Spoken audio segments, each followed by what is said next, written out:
This is Harsh Bharadwaj, currently pursuing my BTech degree from NIT Warangal. Welcome you all into Code India YouTube channel.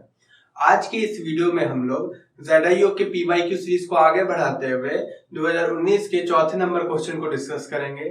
चिंता करने की बात नहीं है, हम लोग थर्ड क्वेश्चन को छोड़ नहीं रहे हैं, बल्कि वो डायनेमिक प्रोग्रामिंग का क्वेश्चन है तो उसको हम लोग बाद में, और एक 2021 का भी डायनेमिक प्रोग्रामिंग का क्वेश्चन है। सारे डायनेमिक प्रोग्रामिंग के क्वेश्चन को हम लोग एक साथ कवर अप करेंगे।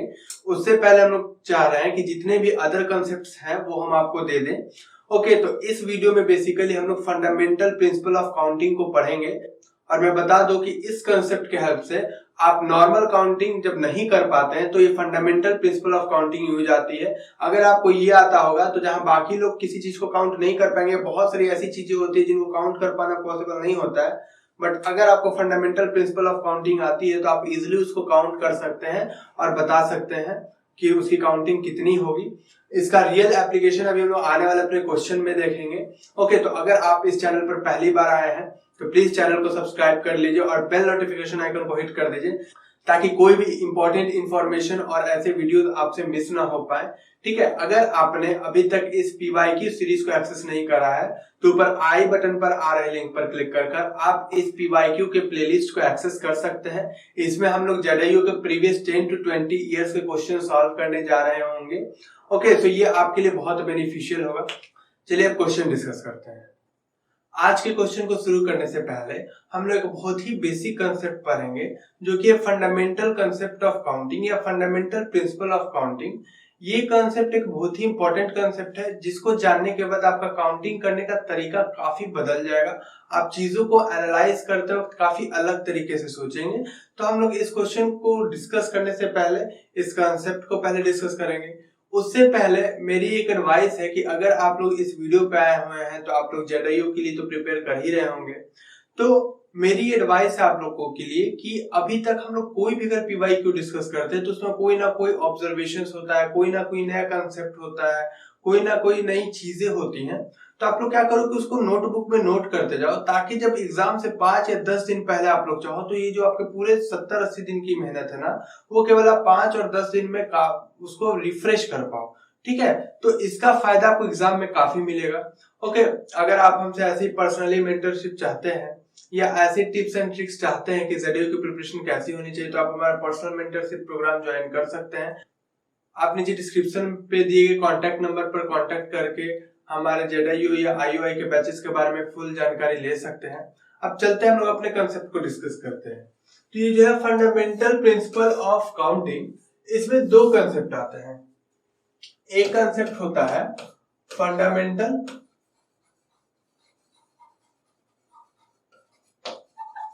Principle of multiplication.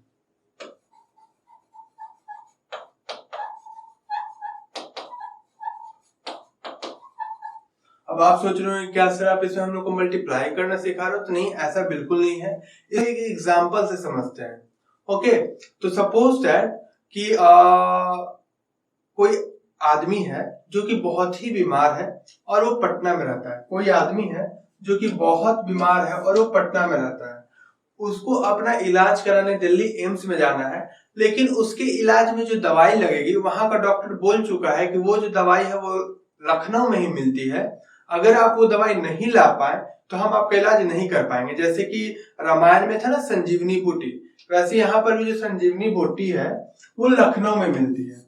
ओके, और फिर उस इंसान को अपना इलाज कराने दिल्ली में जाना है। ठीक है, अब क्वेश्चन में दिया हुआ है कि पटना से लखनऊ जाने के 5 तरीके हैं। हम पटना से अगर हमको लखनऊ जाना है तो हम 5 तरीकों से जा सकते हैं। ये एक तरीका, ये दूसरा तरीका, ये तीसरा तरीका, ये चौथा तरीका और ये 5वां तरीका। ये 5 तरीकों से 1, 2, 3, 4 और ये 5, ये 5 तरीके से हम लोग लखनऊ जा सकते हैं। लेकिन लखनऊ से दिल्ली जाने के केवल हमारे पास 3 ही तरीके हैं। या तो हम ऐसे सीधे पहुंच जाए दिल्ली, या तो हम इस तरीके से जाए दिल्ली, या तो हम इस तरीके से जाए दिल्ली। मतलब कि हम लखनऊ से दिल्ली केवल 3 तरीके से ही जा सकते हैं। अब हमको अपना इलाज कराना है। ठीक है, तो इलाज कराने के कितने तरीके हो सकते हैं? या तो हो सकता है कि हम इस तरीके से जाए लखनऊ और फिर इस तरीके से निकल जाए दिल्ली, एक तरीका। या तो हम इस तरीके से जाए लखनऊ और इस तरीके से जाए दिल्ली, दो तरीका। या तो हम इस, एक मिनट, ओके, या तो हम इस तरीके से जाए लखनऊ और उसके बाद इस तरीके से आ जाए दिल्ली, ये हमारे पास एक तरीका हुआ, ये हमारे पास एक तरीका हुआ। या तो हम इसी रास्ते से जाए लखनऊ लेकिन इस रास्ते से चले जाए दिल्ली, तो हमारे इलाज कराने का ये दूसरा तरीका हुआ। ओके, हम इसी रास्ते से जाए लखनऊ लेकिन दिल्ली के लिए हम लोग ये रास्ता चुन लें, तो ये तीसरा तरीका हुआ दिल्ली जाने का। तो अगर हमको अपना इलाज कराने के लिए पटना से दिल्ली जाना है तो पटना से लखनऊ जाने वाले एक रास्ते के लिए हम लोग को आगे 3 अल्टरनेटिव मिल रहा है। मतलब कि अगर पटना से लखनऊ जाने के लिए कोई एक रास्ता चुना जाए तो उसके लिए हम लोग को 3 रास्ते मिल रहे हैं। तो अगर हम इस रास्ते से भी जाएंगे तो भी हमको 3 रास्ते मिलेंगे। तो मतलब कि पहले रास्ते से जाने पर हमको 3 रास्ते मिला, फिर दूसरे रास्ते से जाने पर हमको फिर से 3 रास्ते मिला, तो टोटल कितने तरीके हो गए? 6 तरीके हो गए। फिर अगर हम इस रास्ते से जाते हैं तो भी हमको 3 तरीके मिलेंगे, तो कितने तरीके हो गए? 9, फिर से 3 मिलेंगे तो 9 तरीके हो गए। अब अगर ये वाला रास्ता हम चुनते हैं तो भी हमको 3 ऑप्शन मिलेंगे, 3 तरीके मिलेंगे दिल्ली जाने के लिए। तो हमको पटना से दिल्ली पहुंचने कितने 3 और तरीके मिल गए। लेकिन अगर हम इस रास्ते से जाए लखनऊ तो फिर हमको 3 तरीके मिल जाएंगे दिल्ली जाने के लिए। ठीक है, तो मेरे पास फिर से 3 तरीके हो गए पटना से दिल्ली पहुंचने के लिए। तो मतलब देखा जाए कि पटना से दिल्ली जाने के लिए हमारे पास कितने तरीके हुए? 15 तरीके हो गए।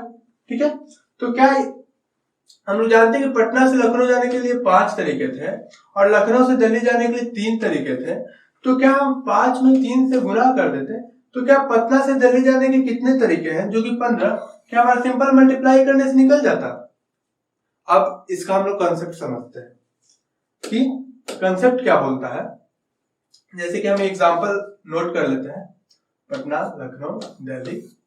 पटना से लखनऊ जाने के 5 तरीके,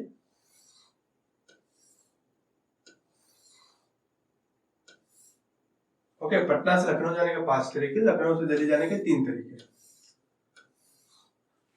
हम मान लेते हैं कि हमारा एक काम है P, जिसको कि M तरीकों से किया जा सकता है। एक हमारा काम है Q, जिसको कि N तरीकों से किया जा सकता है। और एक हमारा काम है R, जो कि तभी हो पाएगा जब P भी हो और Q भी हो। एक काम है P, जिसको कि N तरीके से किया जा सकता है। जैसे कि एक काम था पटना से लखनऊ जाना, जिसको कि 5 तरीके से किया गया। एक काम है Q, जो कि N तरीके से किया जा सकता है। जैसे कि दूसरा काम था लखनऊ से दिल्ली जाना, जो कि 3 तरीके से किया जा सकता था। ठीक है, तो अगर कोई ऐसा काम है जो कि तभी, ये काम तभी पूरा हो सकता है जब P को भी किया जाए और Q को भी किया जाए। मतलब कि पटना से दिल्ली तभी जाया जा सकता है जब पटना से लखनऊ जाया जाए और लखनऊ से दिल्ली जाया जाए। तो फंडामेंटल प्रिंसिपल ऑफ मल्टीप्लिकेशन ये बोलती है कि कोई काम R तभी होना पॉसिबल हो पाए जब P भी हो और Q भी हो। तो R के होने के जो तरीके होते हैं, R को करने का तरीका हम मान लेते हैं कि O तरीका है। तो जो टोटल नंबर ऑफ वेज है, मतलब कि टोटल नंबर ऑफ वेज है जिसमें हम लोग R को काम को कर सकते हैं, मतलब कि R काम को करने के जो टोटल नंबर ऑफ वेज है वो O है। तो O बराबर होगा M इंटू N, और ये हमेशा होगा। ठीक है, तो फंडामेंटल प्रिंसिपल ऑफ काउंटिंग में हमको याद रखना है कि अगर कोई काम P है जिसको करने के M तरीके हैं, कोई काम Q है जिसको करने के N तरीके हैं, और R एक ऐसा काम है जो कि तभी हो पाएगा जब P भी किया जाए और Q भी किया जाए, और R को करने के नंबर ऑफ वेज O है, तो O बराबर होगा M इंटू N। जैसे कि पटना से दिल्ली जाना हमारा काम था, ठीक है, जो कि तभी हो सकता था जब हम पटना से लखनऊ जाए और लखनऊ से दिल्ली जाए। ठीक है, तो अगर हमको पता है कि पटना से लखनऊ जाने के 5 अलग अलग तरीके हैं, लखनऊ से दिल्ली जाने के लिए 3 अलग अलग तरीके हैं, तो पटना से दिल्ली अगर हमको जाना है तो सिंपली हमें क्या करना था, 5 गुना 3 कर देना था, जो कि 15 आएगा, जो कि हम लोग काउंट करके देख चुके हैं। तो आपने देखा कि हमें इसे काउंट करने में कितना टाइम लगा था, लेकिन इस तरीके से अगर हम सोचते तो हम काफी आसानी से सीधे 5 गुना 3 करके आंसर अपना ला सकते थे। तो ये जो हम कॉन्सेप्ट सीखने जा रहे हैं आज की क्लास में, वो हमारे काउंटिंग की रफ्तार को कई गुना तेज कर देगी और हमारे काउंटिंग को बहुत ज्यादा आसान कर देगी। इसका पता हमें तब चलेगा जब हम अपने क्वेश्चन में आएंगे। अब हम लोग डिस्कस करेंगे fundamental principle of addition. Okay, अब हमारा नेक्स्ट टॉपिक जो है वो है फंडामेंटल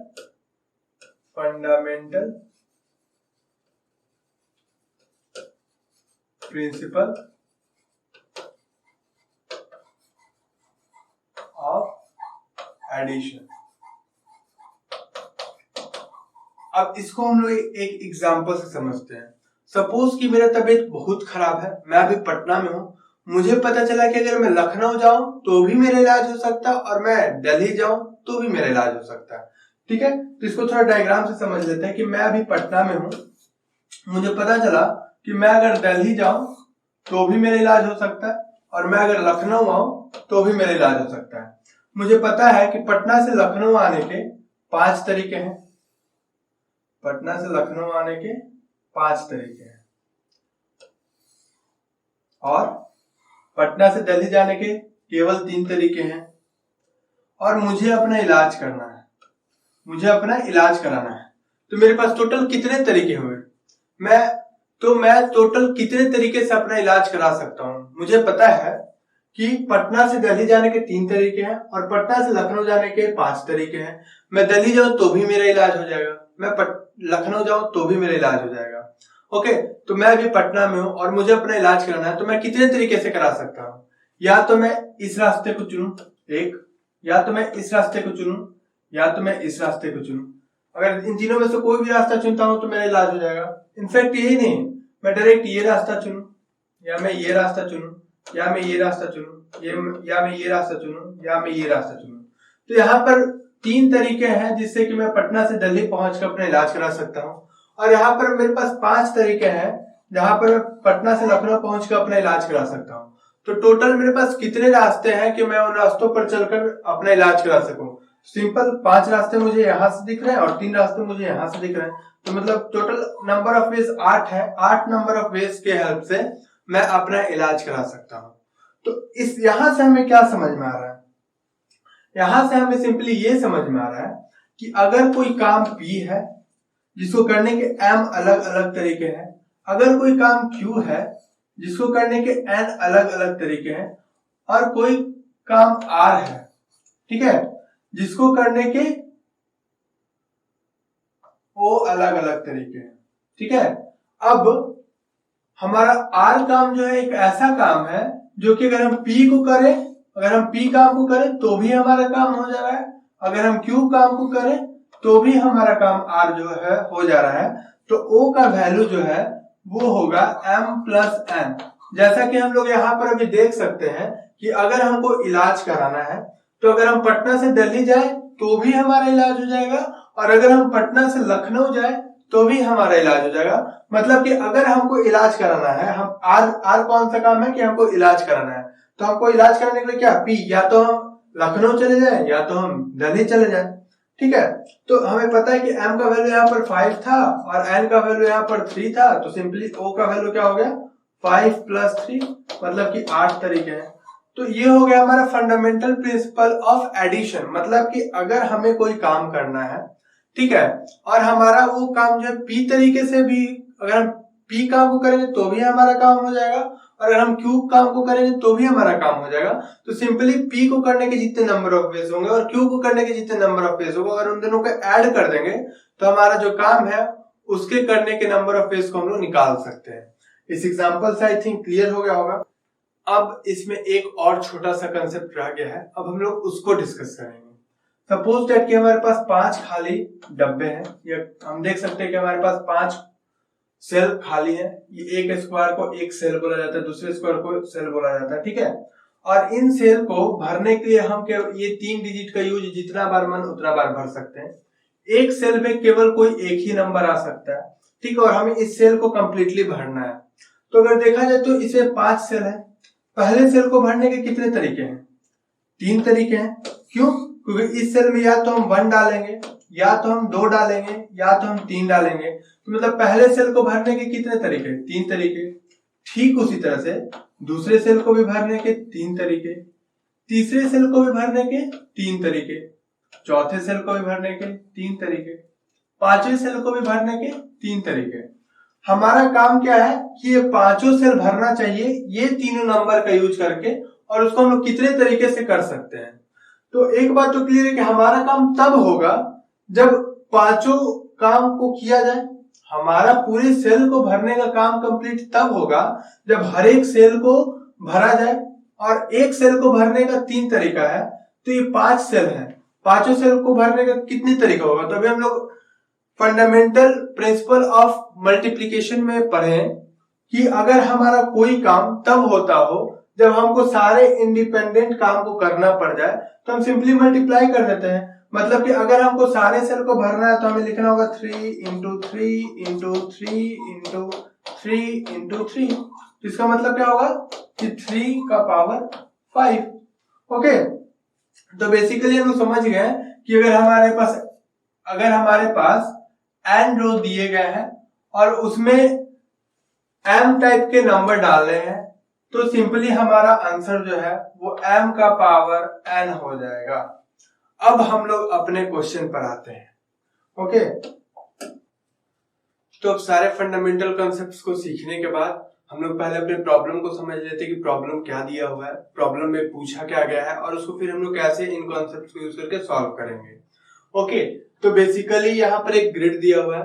एक ग्रिड में मल्टीपल सेल्स होते हैं, जैसे कि ये एक सेल हुआ, ये दूसरा सेल हुआ, ये तीसरा सेल हुआ। ओके, तो पहले हम समझते हैं 2 टर्म कि रोज क्या होते हैं, कॉलम क्या होते हैं।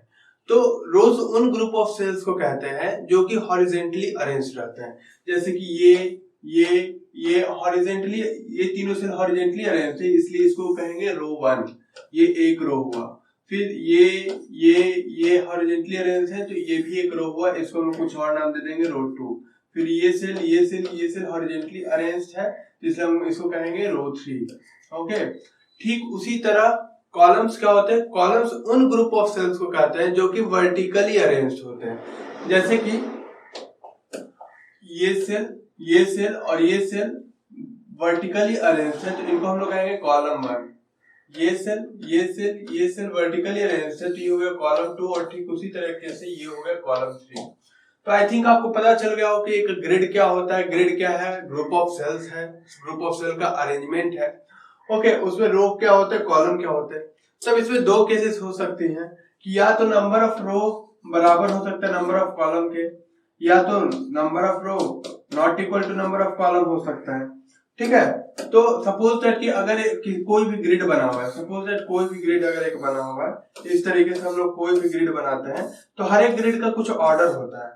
सपोज इस ग्रिड का ऑर्डर हम लोग लिखते हैं m इंटू n। इस ग्रिड का ऑर्डर है m इंटू n, मतलब कि इस ग्रिड में m रो होंगी और n कॉलम होंगे। हम लोग गिन लेते हैं, 1 रो, 2 रो, 3 रो, 4 रो और 5 रो है, तो 5, इसका ऑर्डर है 5, और कॉलम कितने, 1 2 3 4, तो n की वैल्यू क्या होगी 4, मतलब इस ग्रिड का ऑर्डर है 5 इंटू 4। ओके, तो उसी तरीके से देखा जाए तो इस ग्रिड का ऑर्डर क्या है, इस ग्रिड का ऑर्डर है 3 इंटू 3। क्यों, क्योंकि इसमें 3 रो है और 3 कॉलम है।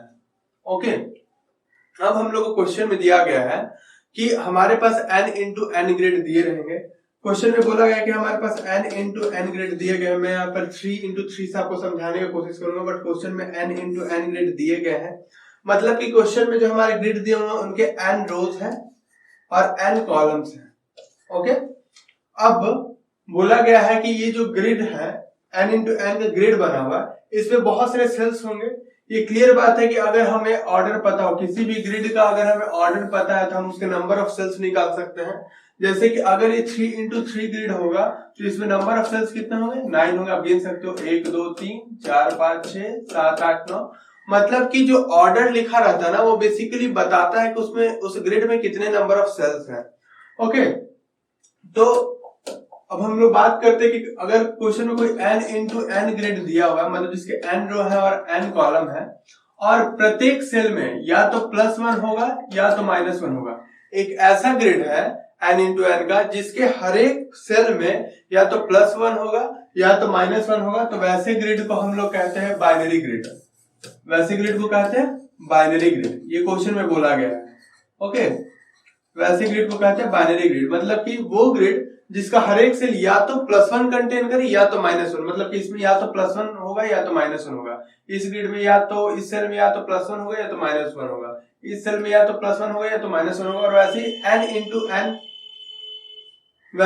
इंटू n ग्रिड के हर एक सेल में या तो अगर +1 हो या तो -1 हो, तो वैसे ग्रिड को हम लोग कहते हैं binary grid.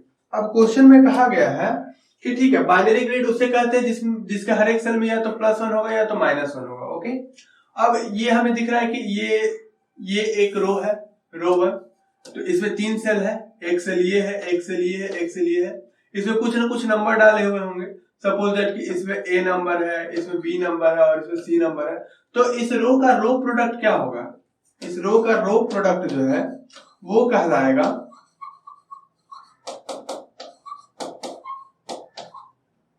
A into B into C।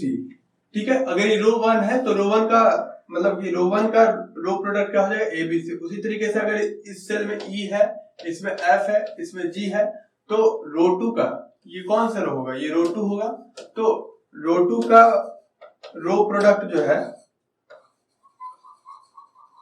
वो क्या होगा? E into F into G।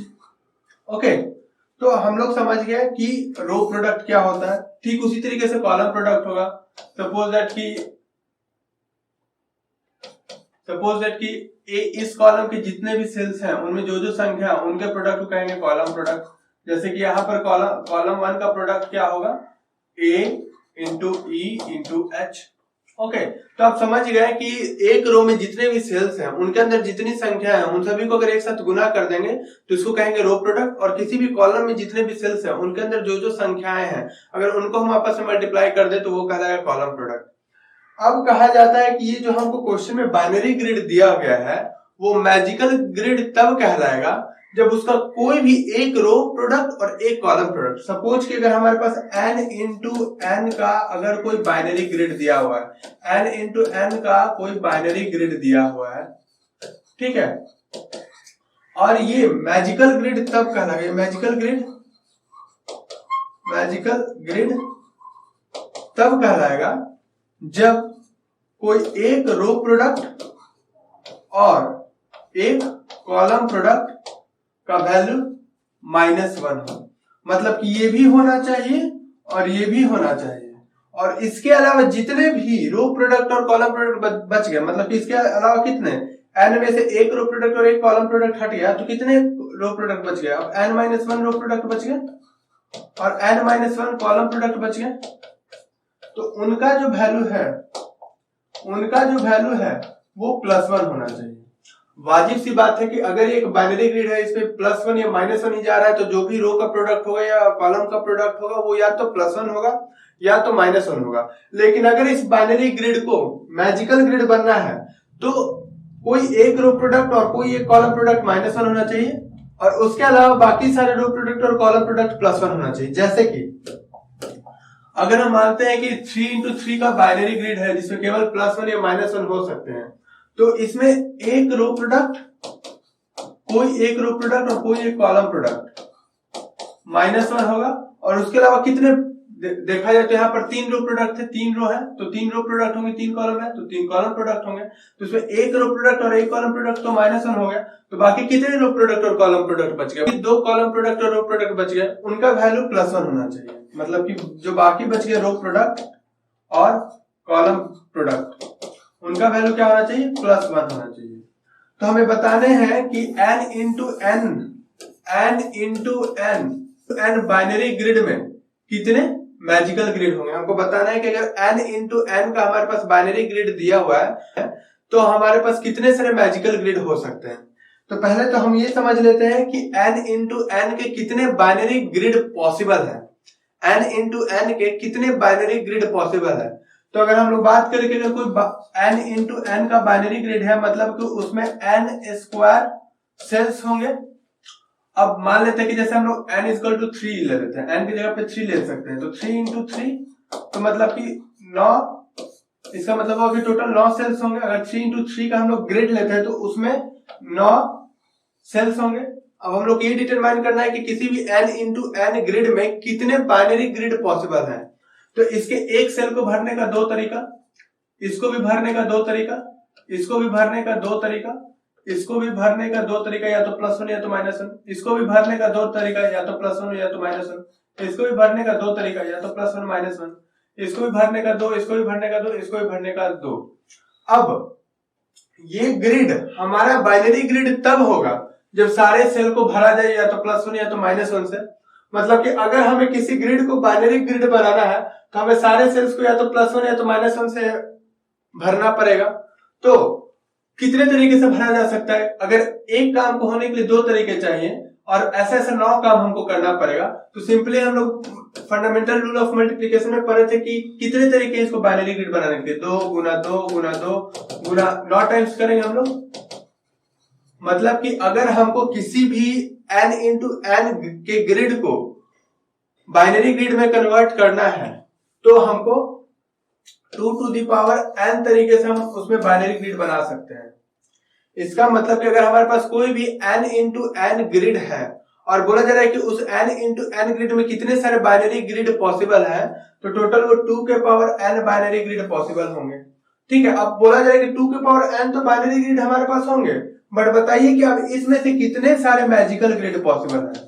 जैसे कि हम लोग देख सकते हैं कि इसका आंसर 2 का पावर 9 आएगा। क्यों? क्योंकि यहाँ पर 2 का पावर 3 इंटू 3 था। ठीक है, क्यों? क्योंकि यहाँ पर 2 का पावर n स्क्वायर था, n के जहां पे था ऑर्डर ऑफ ग्रिड। ओके, तो बेसिकली अगर हम लोग देखें तो यहाँ पर n स्क्वायर होगा आंसर। ओके, तो ये तो अब हमारा क्लियर हो चुका है। ठीक है, अब हमें बताना है कि 2 का पावर n स्क्वायर अगर है, ठीक है, 2 का पावर n स्क्वायर अगर हमारे पास बाइनरी ग्रिड बन सकते तो कितने सारे मैजिकल ग्रिड बनेंगे। अब ये समझ, अब हम लोग अपने कंडीशन के पास आते हैं कि मैजिकल ग्रिड होने के लिए कोई एक रो प्रोडक्ट और कोई एक कॉलम प्रोडक्ट जो है -1 होना चाहिए। तो पहले तो हम देखते हैं कि अगर इस यहाँ पे 3 रो है, हमको कोई एक रो चुनना है तो उसके कितने तरीके हो सकते हैं। 3 रो है हमारे पास, तो या तो हम इसको चुन सकते हैं, या तो इसको चुन सकते हैं, या तो इसको चुन सकते हैं। तो 3 रो है हमारे पास और कोई एक रो चुनना है तो उसको चुनने का तरीका कितना होगा, 3। और हमारे पास 3 कॉलम है, उसमें से कोई एक कॉलम को चुनने का कितना तरीका होगा, 3। तो मतलब कि कोई एक रो को और कोई एक कॉलम को 3 इंटू 3 ग्रिड से चुनने के कितने तरीके होंगे, 3 इंटू 3।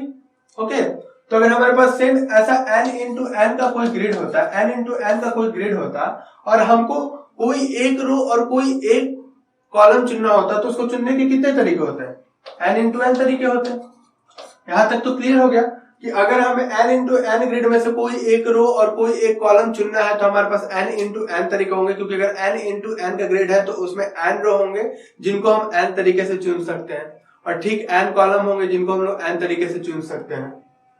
अब तो पहले तो अगर हमारे पास सपोज दैट हम एग्जांपल लेते हैं कि अगर 3 इंटू 3 का ग्रिड है हमारे पास, 3 इंटू 3 का ग्रिड है, हम मान लेते हैं कि हम ये रो 1 चुने और कॉलम 1 चुने।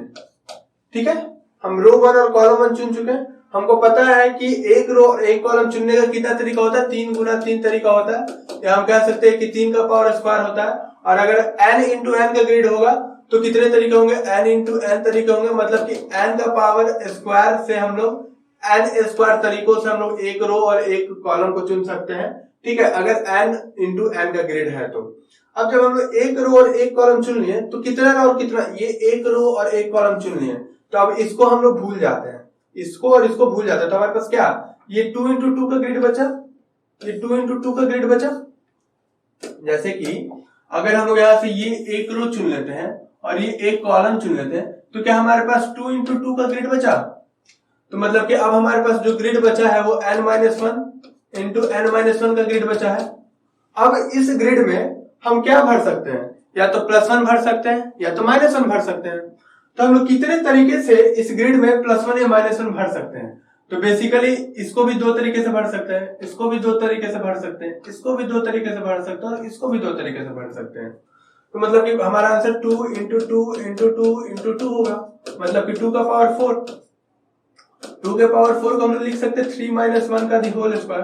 तो मतलब अगर ये n ग्रिड होता, अगर ये n इंटू n ग्रिड होता तो ये n-1 ग्रिड को भरने के कितने तरीके होते हैं, 2 का पावर n-1 का दी होल स्क्वायर।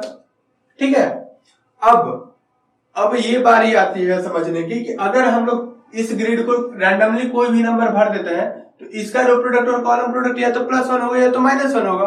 और फिर उसी तरीके से हम लोग पहला रो और पहला कॉलम भर कर इसको -1 और बाकी सारे को +1 बना सकते हैं। जैसे कि हम एक एग्जांपल लेते हैं कि हम लोग